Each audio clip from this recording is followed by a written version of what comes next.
When you have a president in the position that's making these corporatist appointments, we saw the same thing with Bill Clinton, if you recall, his first term. Yeah. We saw huge corporate appointments, and the whole Democratic Party moved right with him. Isn't that just a continuation of what's happening here? We have the Democratic Party that we used to say, these are people that are going to take care of us. They're people that are going to take care of the have-nots, and they're going to take care of, make sure we have health, education, that the public welfare is always going to be good.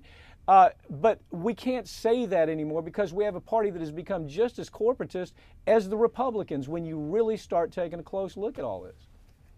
That's very true, and it's really embarrassing for the Democrats that the corporate, take for example, the Bank of America, the absolute poster child for corporate welfare, and they're getting support completely. Matt Taibbi, for whom I have great respect, I think he's maybe the best investigative journalist out there right now, refers to Bank of America as the de facto ward of state. They are so thoroughly propped up by the Obama administration with the support of the Democrats.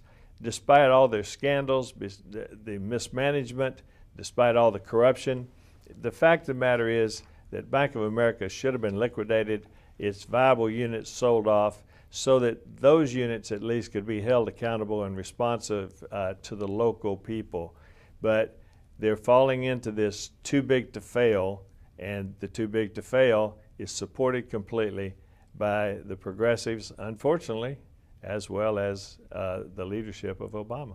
Well, when we take a look, if you go section by section, whether it's the energy companies that have corporations telling Americans what to do because of the appointments by Obama, or whether it's issues with the military where you have corporations in charge of what's happening in America, the theme continues.